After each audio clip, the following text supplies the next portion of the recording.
Boa tarde a todas e todos, aos nossos queridos amigos, queridas amigas de Portugal e do Brasil.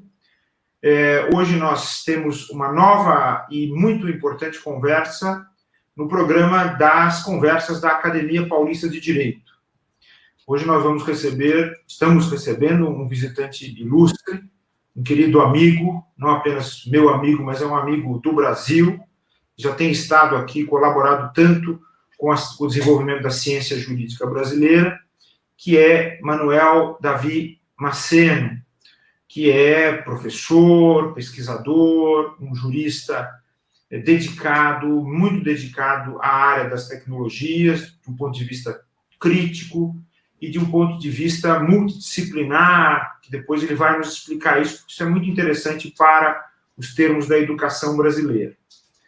E antes de dizer boa noite e dar a palavra ao meu querido amigo Maceno. Meu caro, eu vou interrompê-lo de forma indelicada, mas isto é boa tarde. Aqui estamos no hemisfério norte, é bastante calor. Não diga. Tá. É bastante calor. É dia e ainda serão aí mais umas 4 horas de dia. Se estamos no paralelo 38 norte, antes então, das 9h15 não vai escurecer. Não, claro que não estamos assim, no norte, em que daria para ficar até depois da meia-noite praticamente com sol, mas também não exageremos. Mas sabe que, então, esse é um instante mágico também, porque nós estamos assistindo a um deslocamento, a uma inversão. Aqui no Brasil, país tropical, nós estamos no inverno, frio, e em Portugal, os nossos queridos pais, digamos assim, do Brasil, pais e mães do Brasil, está vivendo um momento de calor, né? Irmãos, porque os pais são os mesmos. Isso mesmo. Mas há alguma cultura, a meu ver, relativamente inculta, ou talvez excessivamente ideológica, no mau sentido. Sentido ideológico no sentido de redução, simplificação de um sistema de pensamento. É isso mesmo. Dizer, bem, aqui é que uma coisa é Portugal, outra coisa é Brasil. Ora, até há um pouco menos de 2 séculos, era a mesma coisa, quer dizer, Camões ou Vieira, ou até Bocage. Eu vou até referir um nome com o qual nem sequer simpatizo e imagino que muitos estão vendo e ouvindo também não simpatizam. O Olavo de Carvalho. Eu vejo, estão vendo? E depois não digam que eu sou uma pessoa com um espírito crítico aberto. Eu me dou ao luxo de citar Olavo de Carvalho como referência. Melhor a gente passar. Eu vou passar. Até na nossa conversa, o Olavo até pode ter razão noutra coisa. Bom, quer dizer, ele não terá razão nenhuma em 1.999.998 e depois tem razão em 2. Né? Mas, até o Hitler gostava de animais. A primeira legislação ambiental a sério que houve na Europa foi a nazista. Por isso, é preciso pensar em termos multidimensionais. Mas eu vi, por coincidência, assisti no YouTube a um vídeo do Olavo de Carvalho sobre literatura, falando sobre o Bocage. Sim, um poeta muito original. Provavelmente foi em Bocage que Olavo de Carvalho se inspirou para usar o palavrão como instrumento poético. Isso mesmo, eu ia falar isso mesmo. Sim, talvez tenha sido em Bocage, mas Bocage, que viveu no final do século XVIII, é tão brasileiro quanto português. É verdade. Aliás, Bom, falo. todas as vezes que eu estou em Portugal, me sinto em casa. Eu vou passar, então, brevemente, para a nossa introdução, o trechinho de um filme muito importante para a gente conversar sobre tecnologia e direito. I got 6 licenses. Where do you want? Over here, please.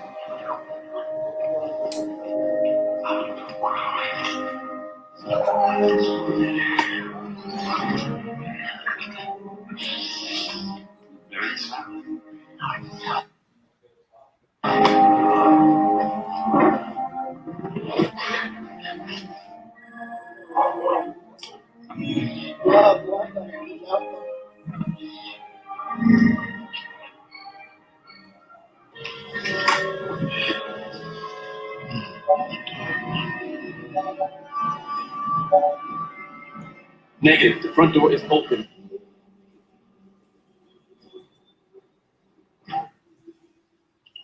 I'm home. Look at them. Look at how peaceful they all seem.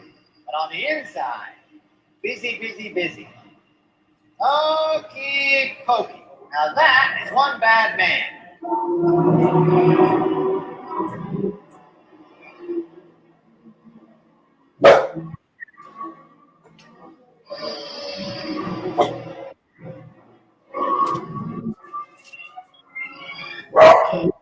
John Anderton is the last track.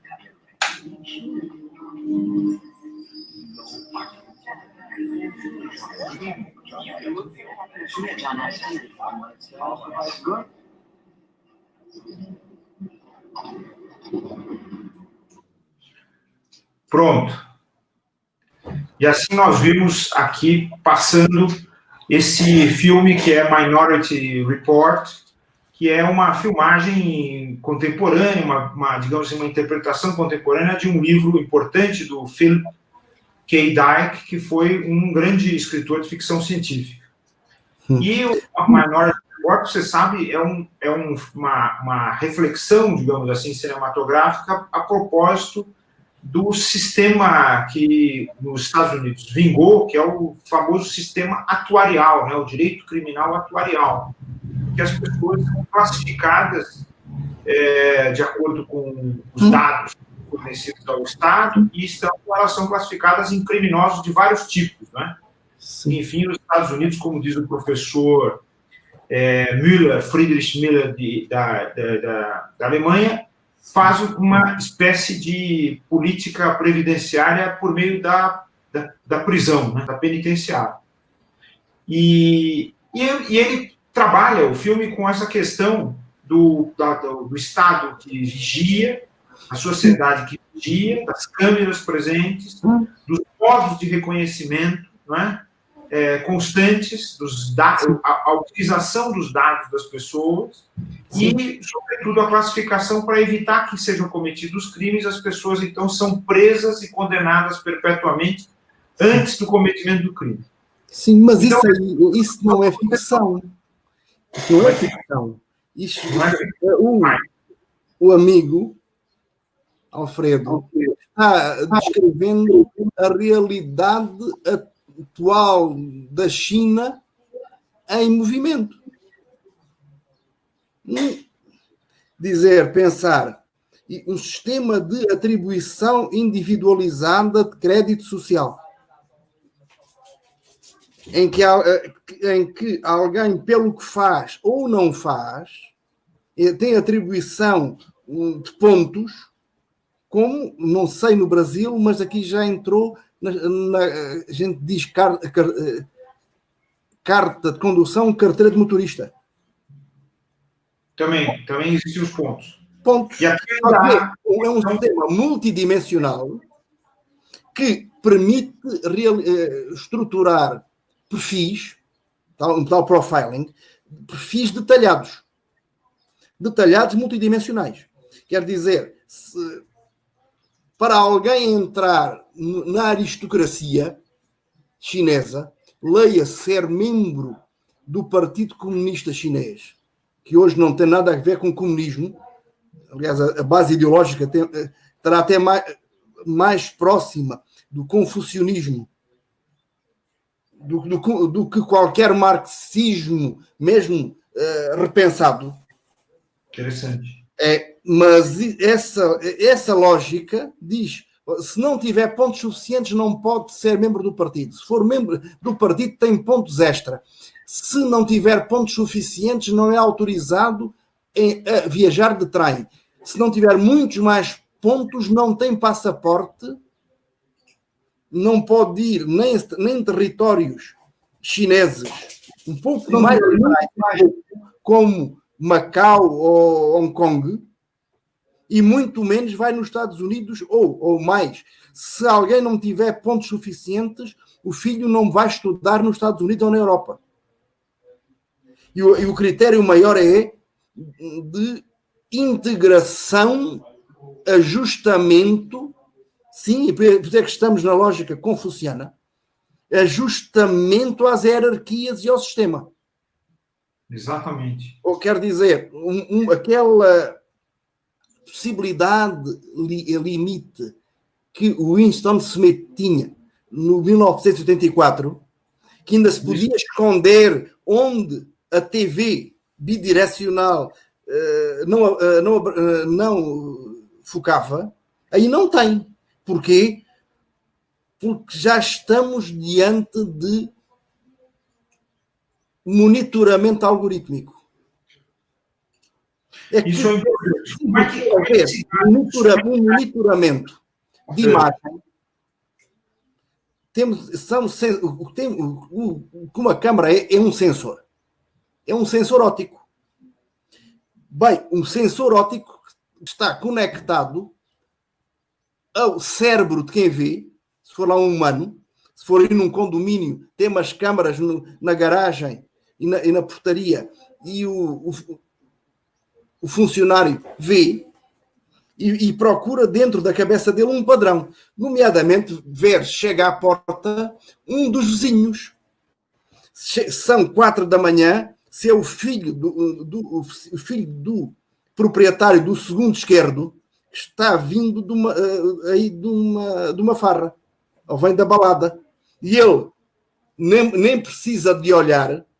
Bom, se for um funcionário novo, põe de um dossiê com as fotos de todos, e o rapaz diz: eu sou do tal, e ele diz: um momento, espera aí, e vai ver se bate certo, faz um reconhecimento facial através da foto. Mas isso é na cabeça dele. Outra possibilidade assim dura, nós até conversámos um pouco antes até deste encontro de final de tarde, bom, depois do almoço aí, final de tarde aqui.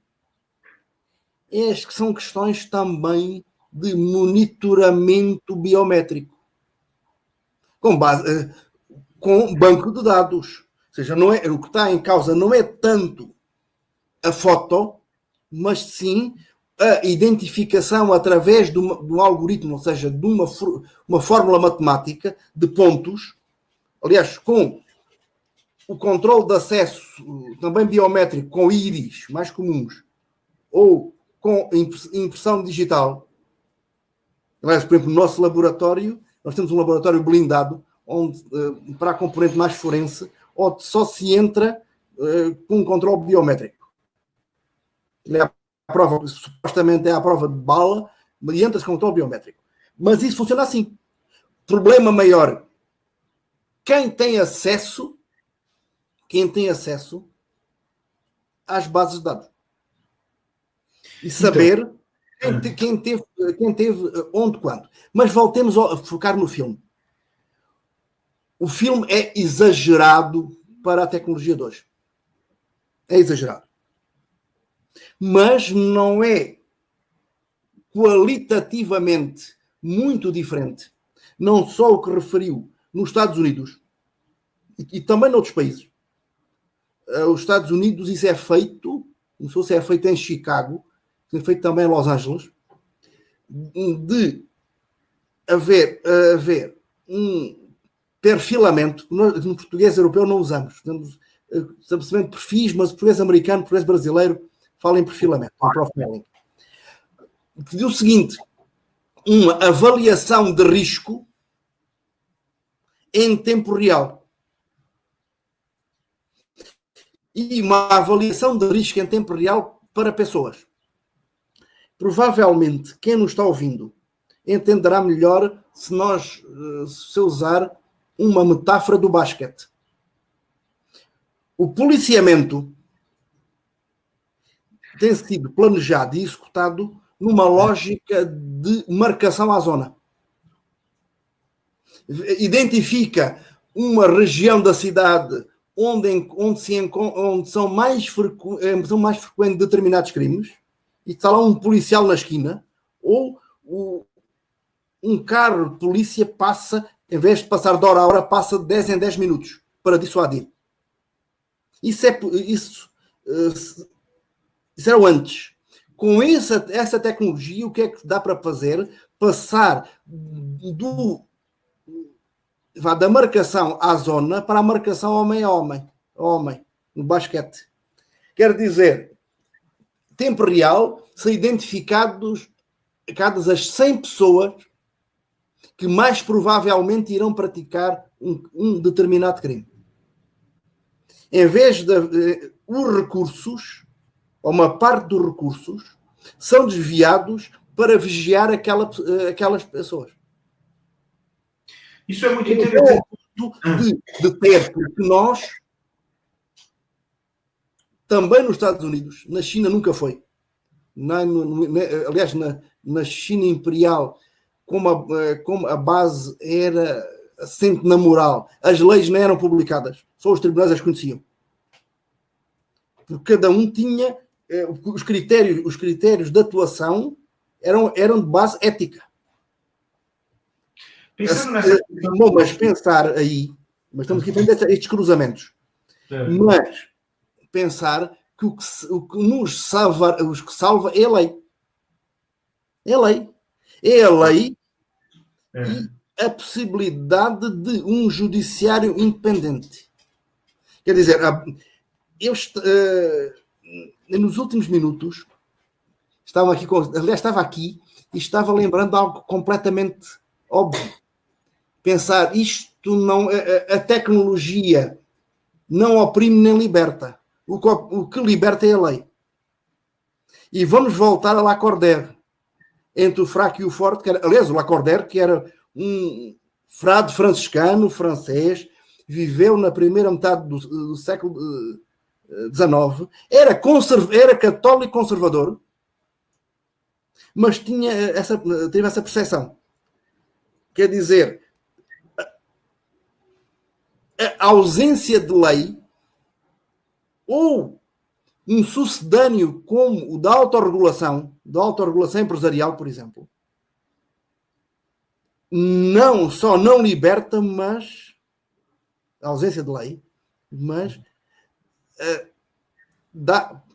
reforça os poderes fáticos. E os poderes, quer das organizações, quer do Estado. Por exemplo, estamos aqui falando neste monitoramento, inclusivamente monitoramento algorítmico. Me interessa há muito tempo.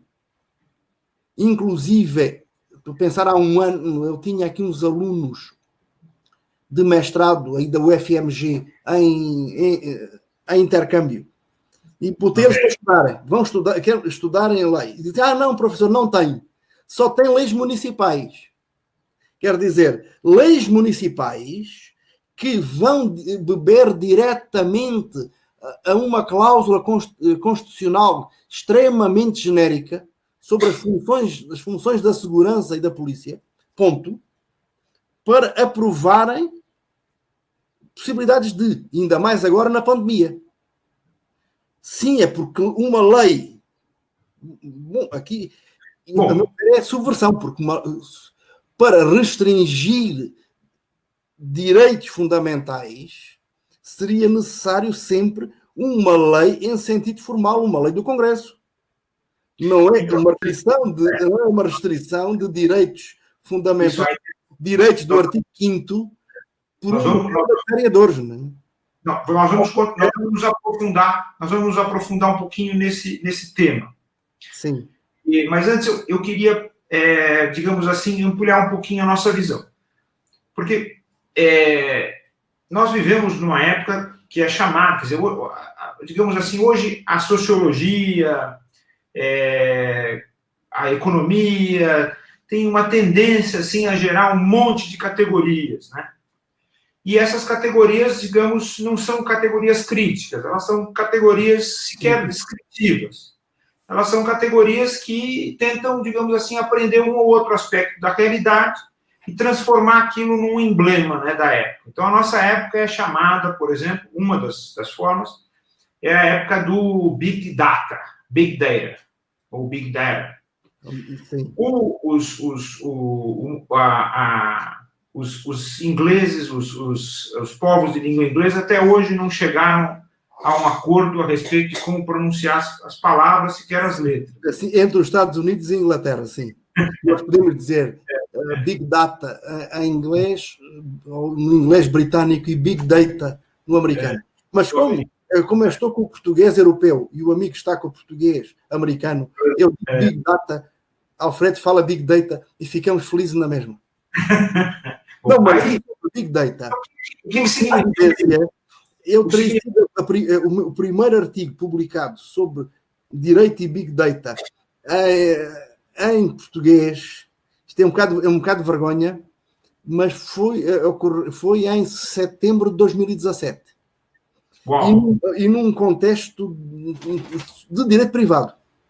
Tá. Bom, mas ainda ontem, na minha palestra, seminário, para a Unimar e para a Marília, voltámos a ver como é que Big Data veio multiplicar as possibilidades. Marcelo, deixa eu esclarecer os nossos ouvintes a respeito disso.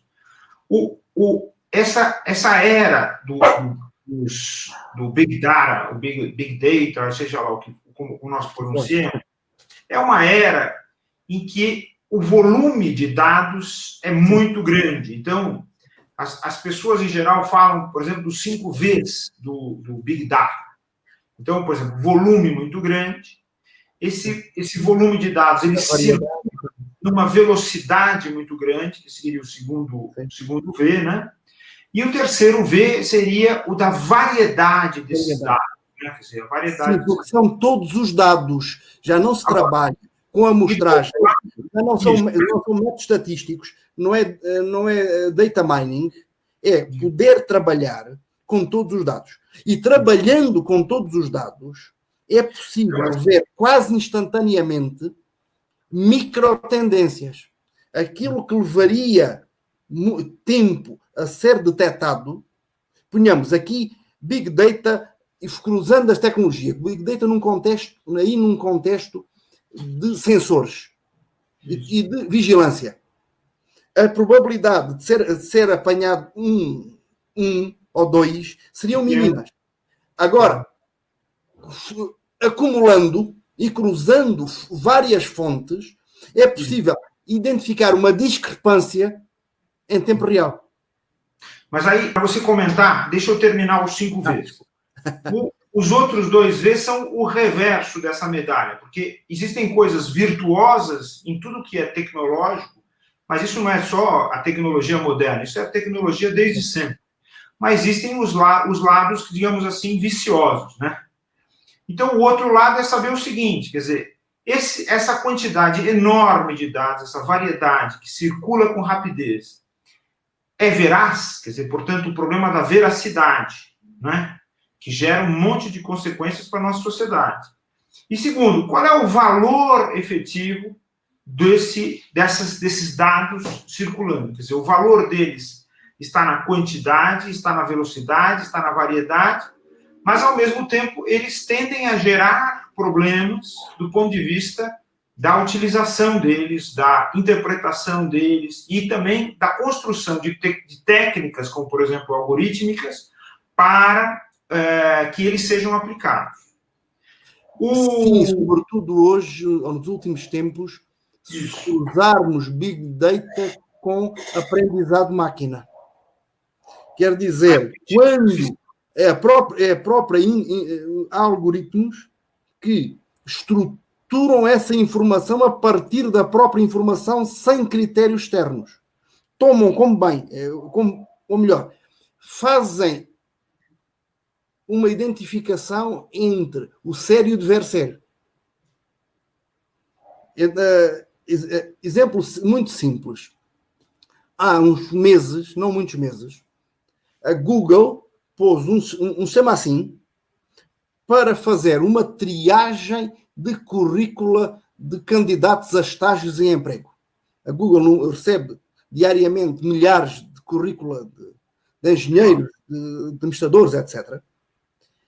E o que é que fizeram? Montaram um programa. O programa, o que é que a primeira coisa que fez? Ler todos os currículos de todos os funcionários da Google. E depois, mas ninguém lhes disse o que tinha que escolher. Era supostamente neutro. Não haveria um viés. Supostamente. Ele lê tudo. E o que é que faz no contexto Big Data? Identifica padrões. Só que não o faz criticamente. Identifica os padrões e aplica os padrões como se o que está fosse o que devia ser. Quer dizer, Hume e Kant vão para a gaveta. O que é que foi a consequência? Mulheres foram praticamente todas eliminadas. Porquê? Porque como havia muito mais homens, o que é relativamente comum por múltiplas razões em tecnologias de informação, aliás, mesmo nos Estados Unidos ou na Europa, há políticas ativas, quer dos Estados, quer das grandes empresas, de captarem moças, porque não há mão de obra suficiente. Girls who code e coisas assim.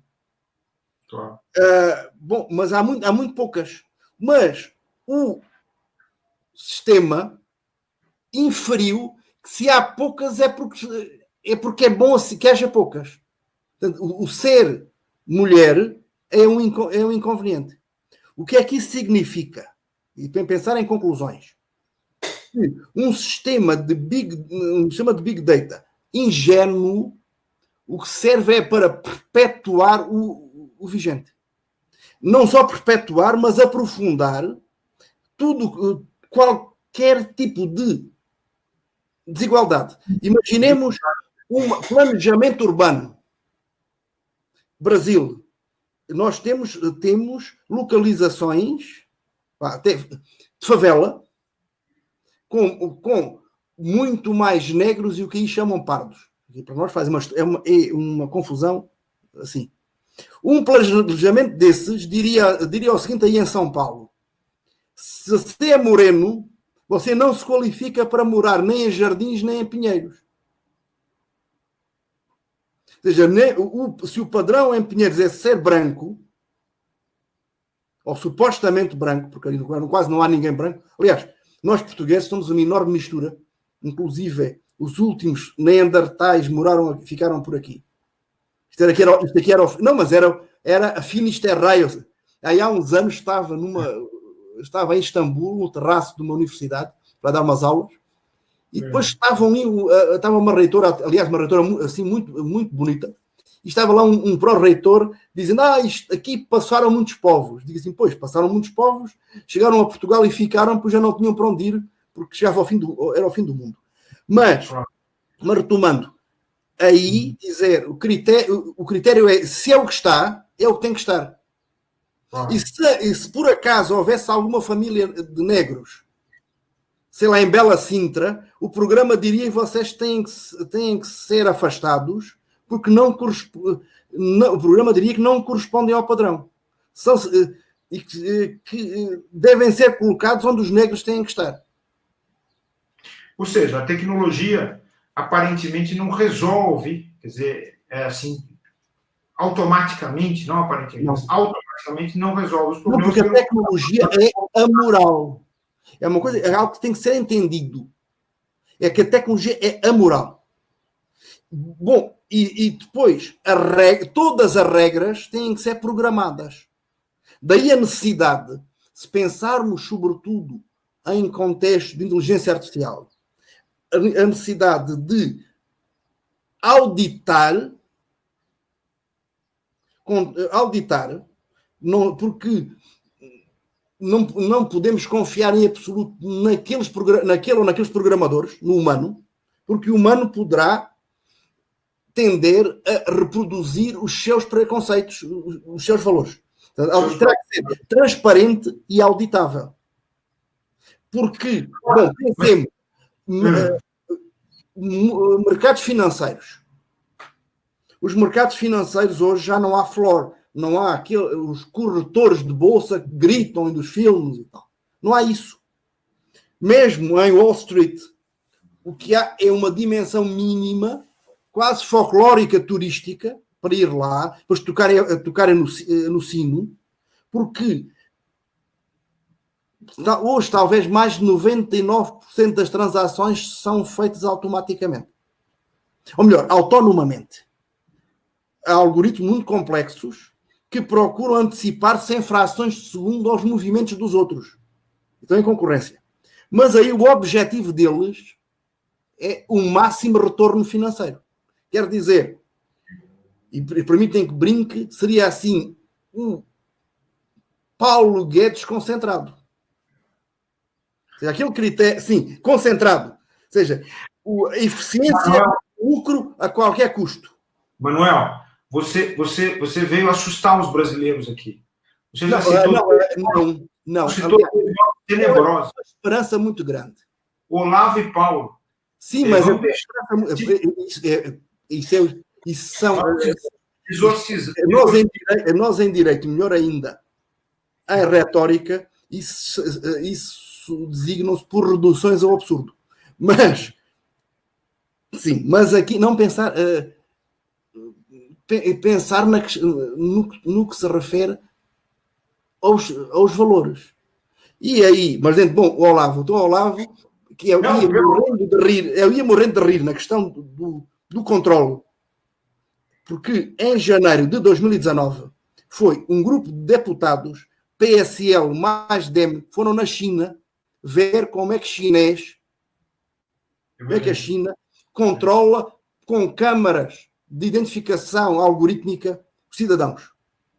Aliás, na China conseguem identificar num estádio de futebol repleto de chineses com um grau de certeza acima de 95%.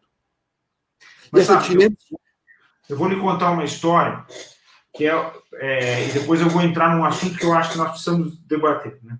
Sim. Certa feita, eu fui convidado, como sempre sou convidado pela comunidade chinesa, eu tenho uma proximidade muito grande com a comunidade chinesa aqui no Brasil, aqui em São Paulo, sobretudo, que é a mais numerosa, e há um evento, e na época estava lá, nesse evento estava o vice-cônsul, que estava para ir embora do Brasil, e eu o conheci nesse dia. E ele, então, me deu um cartão de visita dele, um pouco antes de iniciar o evento. E então eu recebi o cartão, agradeci, muito prazer, etc. Aí nós fomos chamados a compor a mesa. Então eu fui chamado a compor a mesa e eu estava justamente do lado do vice-cônsul. E quando me sentei ao lado dele, ele virou-se para mim, me cumprimentou e disse muito prazer e me deu o cartão de novo. Sim. Ou seja, para os chineses, nós brasileiros somos todos iguais. Não é? Sim. Nós não estamos treinados para identificar. Agora, não, mas olha, pensar nisso.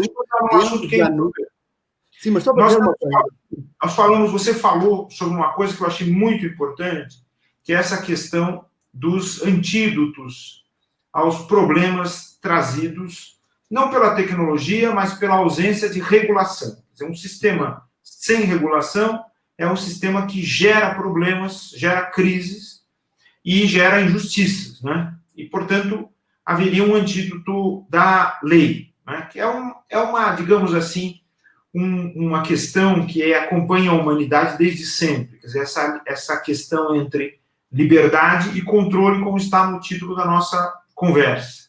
É a questão entre ter segurança e ter liberdade, né? Bom, mas você falou que digamos, o principal salvaguarda, né, vista do ponto de vista tradicional da ciência política, da ciência jurídica, está na existência da lei. Mas hoje, lamentavelmente, nós estamos vivendo uma época em que o direito tem sido utilizado de uma forma contrária, digamos assim, ao seu processo civilizacional, né? Então, por exemplo, as últimas eleições importantes na configuração do destino do mundo, Estados Unidos e Brasil. Nos Estados Unidos houve há denúncias desse tipo, já houve até uma condenação específica daquele Steve Bannon a propósito de recebimento indevido de verbas indiretamente durante a campanha. Bom, enfim, houve ali a utilização de uma empresa que tem sede na Inglaterra, que foi buscada por um grande, digamos assim, capitalista para se instalar nos Estados Unidos, e a utilização indevida dos dados para alterar de forma substancial o resultado, a influência da eleição. Alterar o resultado através de intervenções muito precisas. Aquilo que é preciso, creio que faz falta pensar, é que essas técnicas foram desenvolvidas na publicidade até para vender detergente ou para vender sorvete. E pensar até assim, nos Estados Unidos, foi possível, aliás, isso tinha sido feito muito até pela campanha Obama, e na altura muito interessante para saber quem seriam os eleitores potenciais, para que fossem lá uns jovens bater na porta, convencer a ir votar. E isso seria até foi a base. Aliás, depois essas bases de dados dos democratas depois foram também passaram para a Hillary. Mas o que é que essas empresas contratadas, não tanto republicanos, Trump, Bannon, o que é que fizeram? Sobretudo, procuraram dissuadir eleitores. Identificaram, porque o sistema eleitoral nos Estados Unidos é diferente do Brasil. O Brasil faz universal, segundo turno ganha, primeiro e segundo turno ganha o que tiver mais um voto. Ponto. Claro. Nos Estados Unidos, cada estado tem um número de grandes eleitores. Claro. Identificaram franjas de alguns milhares em vários estados, de alguns milhares de eleitores vulneráveis. Em alguns estados do norte, onde acabou o Trump por ganhar inesperadamente, por coincidência, eu estava no Brasil nesse dia, estava num congresso na Federal do Paraná, e ia para um congresso na segunda e terça, foi uma terça-feira à noite. Depois tinha uma aula no outro dia na Federal, no Estado do Paraná, na Federal do Paraná.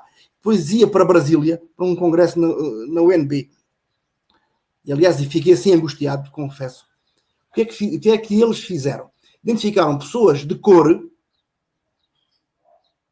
e fizeram chegar mensagens verdadeiras, desabonatórias, coisas ditas por a Hillary ou por o Bill Clinton, assim até piada de negro,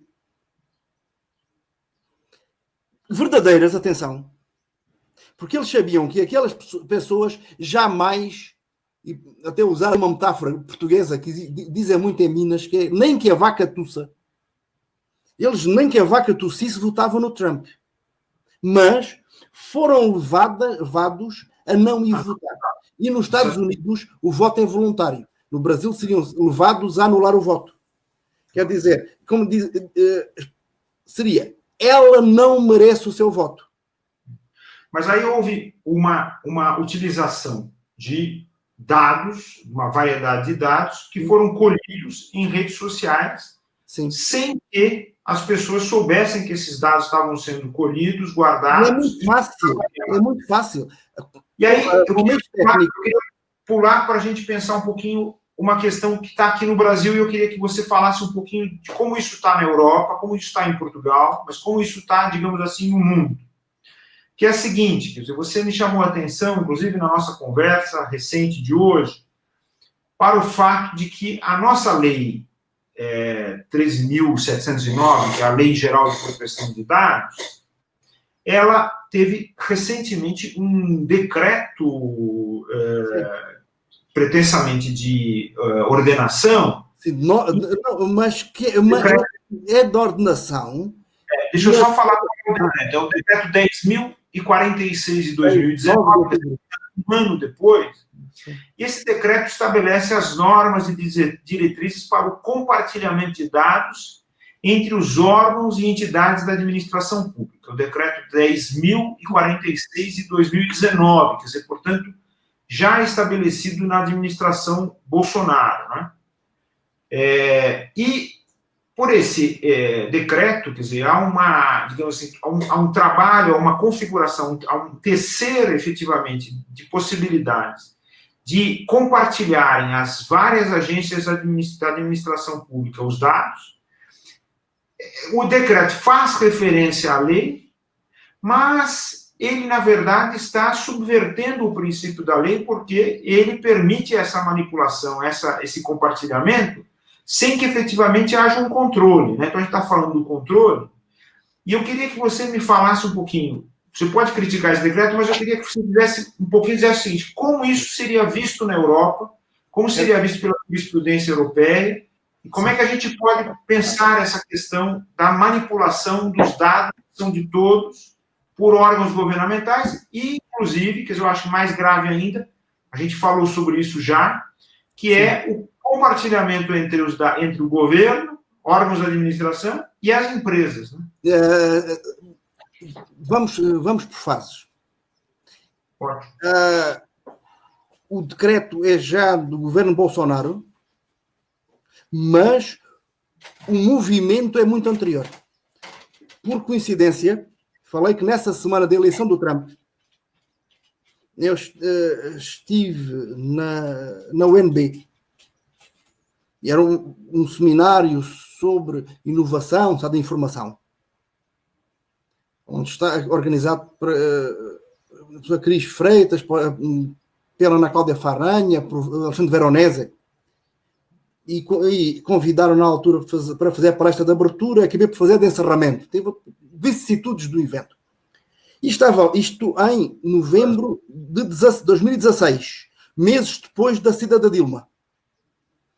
Aparece uma jovem, colaboradora do governo, dizendo maravilhas em termos de eficácia de um projeto dito GovData. Estavam fusionando todos os bancos de dados da União. Do alojamento, dos funcionários, do alojamento, da Bolsa Família, dos transportes, tudo. Estavam fusionando tudo. E eu fiquei literalmente estarrecido. Porque eles não... Ela não tinha e também os que estavam ali em volta também não tinham consciência. Cerca de um ano antes, em dezembro de 2015, estive em Cabo Verde, por convite do governo de Cabo Verde, numa conferência da Organização dos Países de Língua Portuguesa. Por acaso estavam todos, até do Timor, mas não estava ninguém do Brasil, mas sobre o governo eletrónico. E o que me pediram, e eu fiz, foi uma palestra sobre proteção de dados na administração pública em contexto de Big Data. E uma das linhas vermelhas era o do não compartilhamento. Exatamente porquê? Porque sobrepondo, e quanto mais bancos de dados forem sobrepostos, mais tridimensional será o perfil que é possível construir para cada pessoa. Claro. E se for de 10 bancos de dados, vão saber tudo. Até vão saber que se lá vai apetecer um sorvete de coco na terceira semana de janeiro. Quer dizer, fundindo tudo. E assim, esta gente é louca. Bom, aí lembro-me conversas aí com um grande amigo aí da PUC São Paulo, o Serrano, o Pedro Estevão Serrano. Se vocês estudem isto, expliquem que isto não pode ser. Mas creio que não foi muito compreendido, porque é a base tecnológica. Consequência disso, e vamos acelerando. Na LGPD, isso no inverno, aqui no verão de 2018, ficou lá um buraco explícito. Quer dizer, na União Europeia está vedado pelo Regulamento Geral. Já, não vou dizer que já estaria pela diretiva de 1995, porque ela obrigatoriamente só se referia a empresas, não à administração pública. O RGPD também se aplica à administração pública. O que ficou vedado na LGPD, na Lei Geral de Proteção de Dados, é o perfilamento nas empresas ou o compartilhamento a partir da administração pública para as empresas. Isso ficou. Mas ficou admitido, não apenas ao contrário, mas explicitamente, até posso dizer, até os artigos todos, porque são mais que um, que o admitem, o compartilhamento e os perfis e as decisões baseadas em perfis, mais decisões baseadas em perfis, não havendo aí sequer, mas isso já foi governo Temer, na medida provisória de dezembro, aquela medida provisória na 25ª hora, já depois do Natal, que veio mexer na LGPD, e depois não foi revertida no Congresso nesse ponto.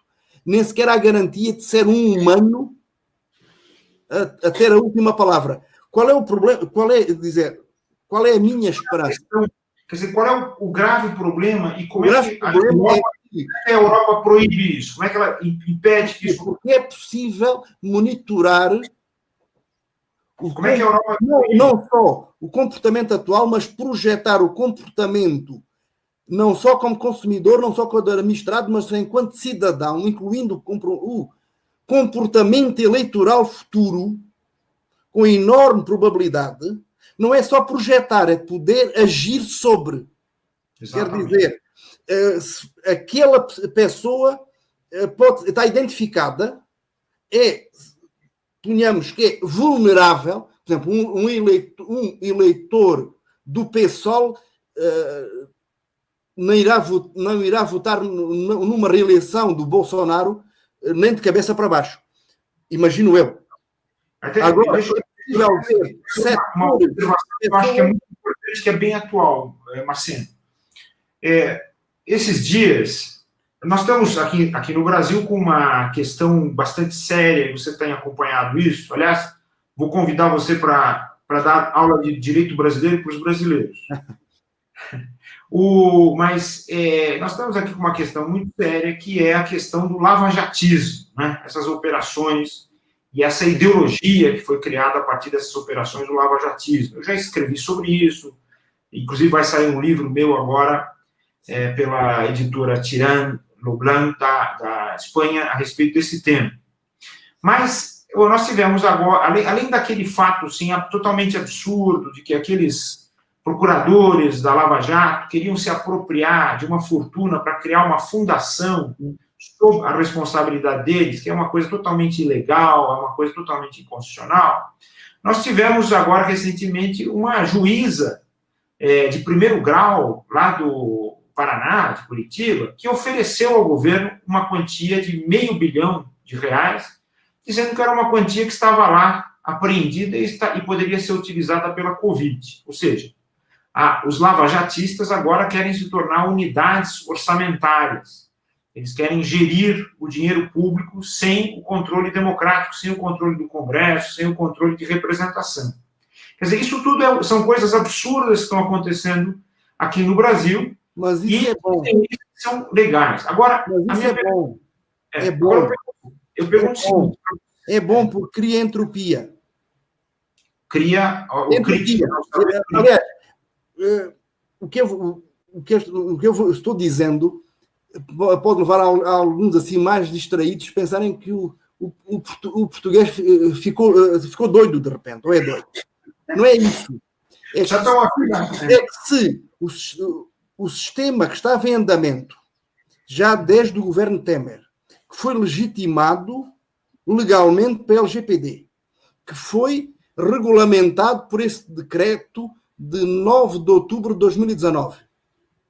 Esse sistema, se for bem posto, ou seja, se tiverem gente competente a montar e a executar,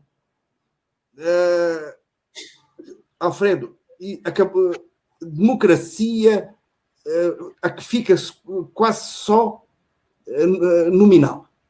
Porque é possível controlar tudo. Isso mesmo. Quer dizer, a esperança, a vossa esperança de preservação da democracia é a entropia. Quer dizer, haver até agentes livres como esses lá da República de Curitiba, que introduzam uma confusão dentro do sistema e que impeçam que um sistema de controle eficaz seja montado. Aí estou-me lembrando, até com o lava-jatista, com o Roberto Liviano. Sei, pronto. Promotor.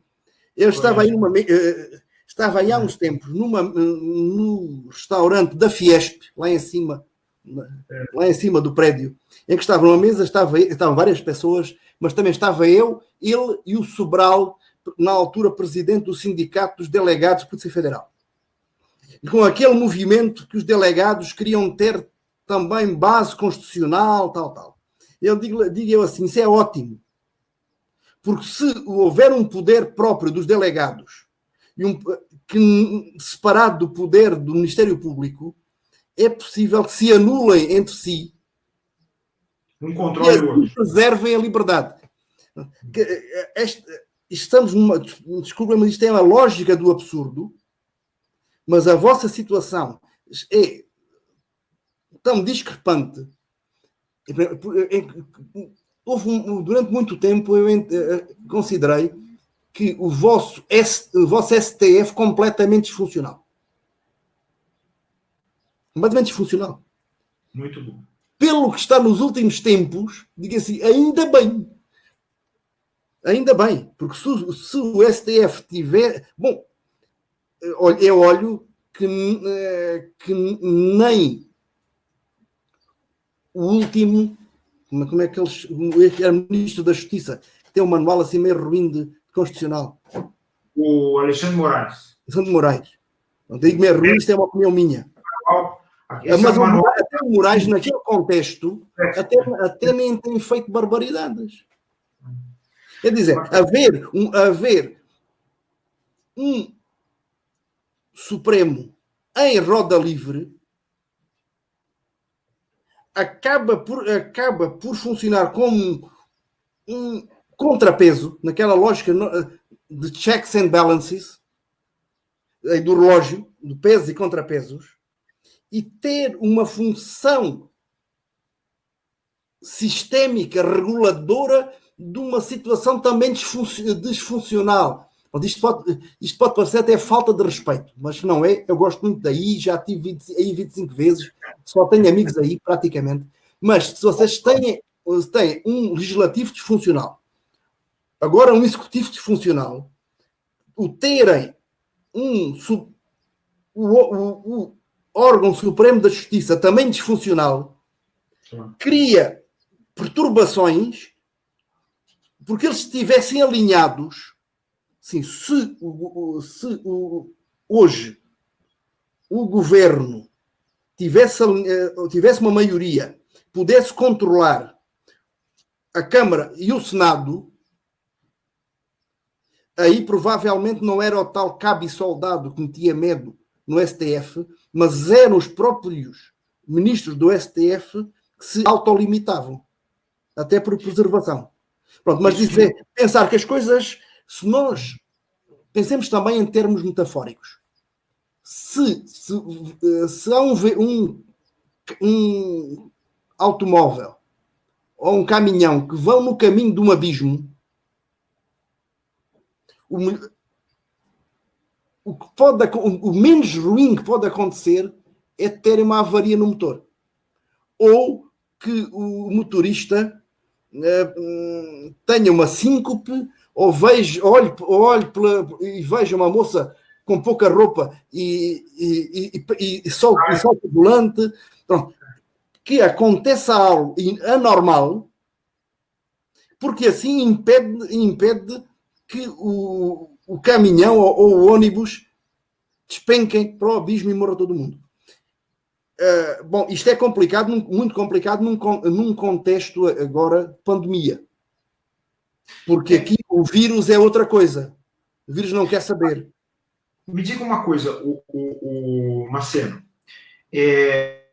O Brasil tem aí um trabalho de quase informatização, eu diria, porque não é exatamente uma informatização, mas é a digitalização dos processos, né? O escaneamento dos processos, quer trabalhar com os processos no ambiente das máquinas e não no ambiente, não com o suporte do papel, né? Isso, digamos assim, me preocupa muito, porque isso não está acompanhado, quer dizer, está, digamos assim, direcionado muito por aspectos muito ligados a uma, digamos, uma ideologia técnica, e não está acompanhado por um pensamento crítico, e, sobretudo, não está acompanhado por um pensamento que volte esses meios para fazer justiça, e não para dar eficiência, porque a eficiência nem sempre é justiça, né? Claro. Então, eu queria que você falasse um pouquinho como é que é em Portugal, porque, veja, nós assistimos aqui do Brasil, com bastante alegria, o modo como Portugal não apenas deixou a crise, né, a grande crise europeia de 2008, Portugal saiu dessa crise e saiu bem, apesar das dificuldades, dos sacrifícios, etc., e, por outro lado, o modo como Portugal também geriu a crise agora da pandemia. Porque o Brasil é o mau exemplo mundial, né? Digamos, o Brasil e os Estados Unidos são os maus exemplos mundiais. Mas Portugal não. Portugal soube agir, soube atuar. E eu acho que a grande virtude que os portugueses tiveram exatamente foi seguir a Constituição, seguir o regime democrático que criaram, né?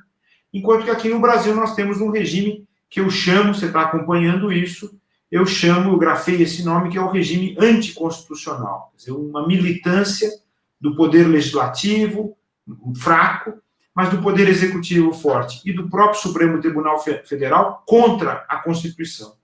Mas então, eu queria falar sobre a experiência portuguesa. Nós, entre 2011 e 2015, tivemos um governo de base ideológica neoliberal. Que eu creio que, sem exagero, houve uma lógica de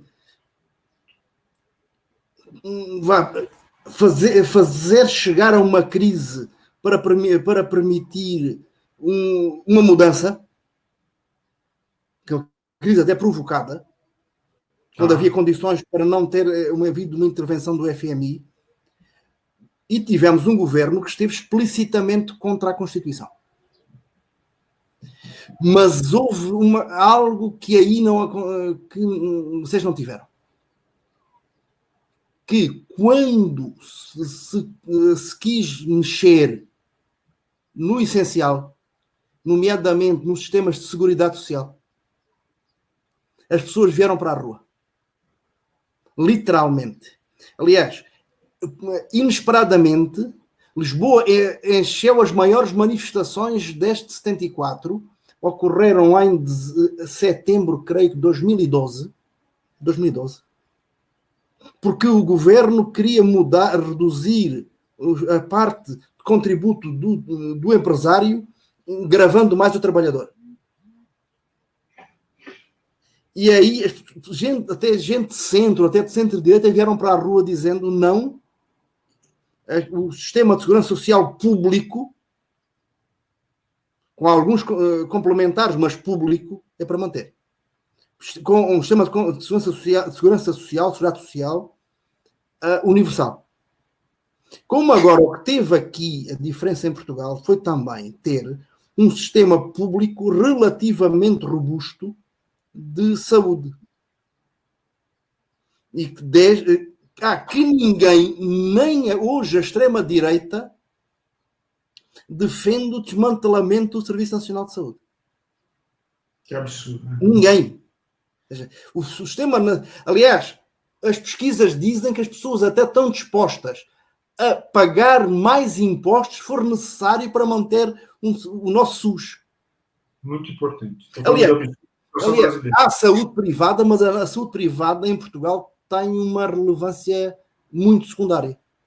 Quer dizer, a esmagadora maioria das pessoas da classe média não tem planos de saúde. Não precisa. Aliás, o que houve, e agora entrando aí nessa seara, inclusive durante todos os governos do PT, não diz, bom, foi o neoliberalismo de Fernando Henrique. Sim, bom, mas porquê é que o PT não reverteu? Dizer saúde, educação públicos, para usar um termo que no Brasil usam, que nós não continuaram sucateados. O que eu conheço, o ensino, quando eu comecei no Brasil, o ensino superior era muito mais limitado. Estou a pensar há 20 anos atrás. Mas o que é que aconteceu, por exemplo, em governo Dilma?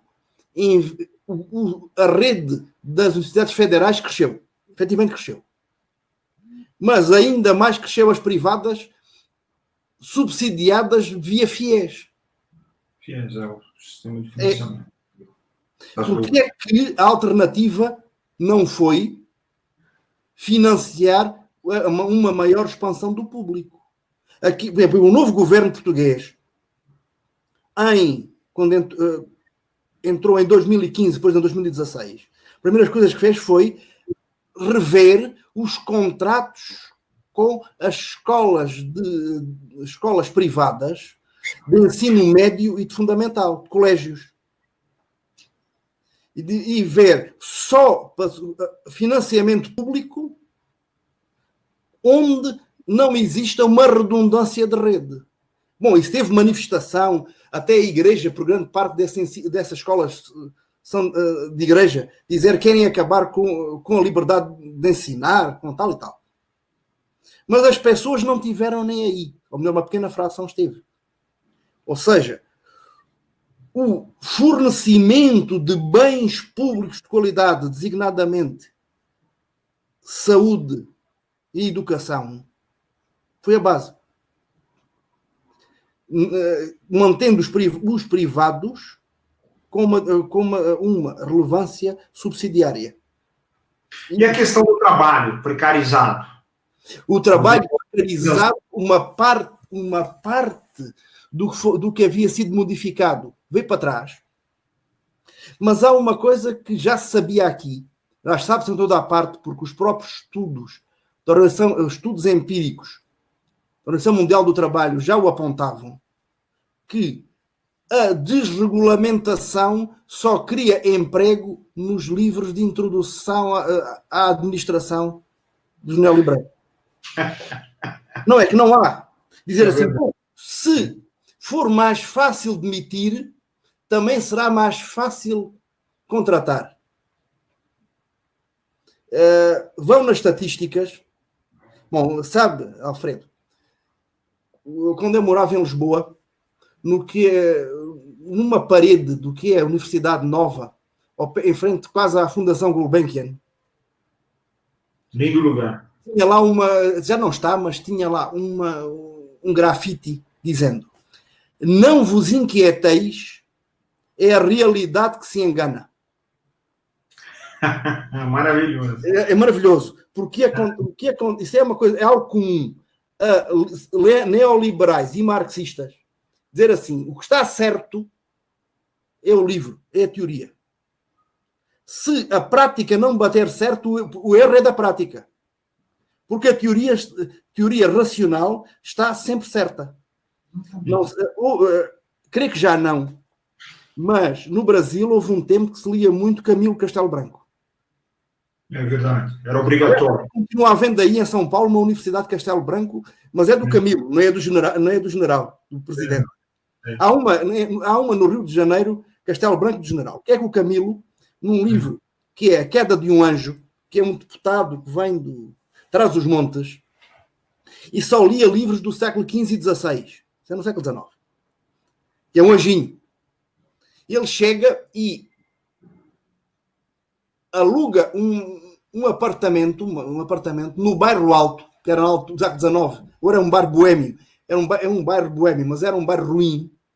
Ele chega, abre a janela, sente o fedor da rua e diz: se o livro diz que isto tem bons ares, se cheira mal, é a minha pituitária que está doente. Não, mas é a questão do primado da teoria sobre a prática. E o que acontece? Aí, nomeadamente com neoliberais teóricos e tem marxistas teóricos, é que querem aplicar a receita e tem que dar certo. Quer dizer, vocês já levam 4 ou 5 reformas desde o tempo de Temer, é sempre a próxima que vai levar o Brasil para a frente. As anteriores, propostas pelos mesmos, nenhuma deu certo. Não, mas não. Bom, é uma questão de se acreditar ou não. Mas só para dizer uma última coisa. Como as pessoas estavam muito arraigadas a esse fornecimento de bens públicos, o Tribunal Constitucional não deixou passar quase nada das alterações legislativas do governo 2011-2015. A preservação, a integridade foi mantida e o Tribunal Constitucional funcionou mesmo como guardião, usar aquela imagem de guardião da Constituição. Que beleza. Marcelo, olha, nós podíamos conversar muito mais. Eu gostei muito. É domingo. Nós já conversamos durante 1 hora e nós vivemos numa civilização da impaciência. As pessoas não têm mais paciência. Eu adoraria ficar conversando com você bastante toda essa tarde. Mas também aí já está anoitecendo, você tem que aproveitar um pouco o sol e nós temos que nos preparar aqui para o frio. Mas, olha, foi um imenso prazer recebê-lo. Eu gostaria que nosso encontro se repetisse mais vezes, vai se repetir, não apenas aqui pela internet, por causa das circunstâncias da quarentena, mas que nós pudéssemos nos rever logo pessoalmente, porque é um prazer sempre estar com você. Eu queria agradecer muitíssimo e deixar a palavra a você para você dizer sua última mensagem nesse nosso encontro de hoje, porque nós vamos ter outros. Bom, neste, e talvez com uma esperança, é que o vosso governo, no que toca ao controle das pessoas através da tecnologia, consiga ser tão competente como tem sido no controle do vírus. Está ótimo. Se mantiver esse mesmo padrão de competência, infelizmente podem morrer ainda mais os milhares de brasileiros. Mas a vossa liberdade estará garantida. Isso mesmo. Marcelo, um grande abraço, um abraço para todos os amigos e amigas aí de Portugal, tá bem? E até breve, hein? Até breve. Muito saudoso aqui. Um grande abraço, muito obrigado.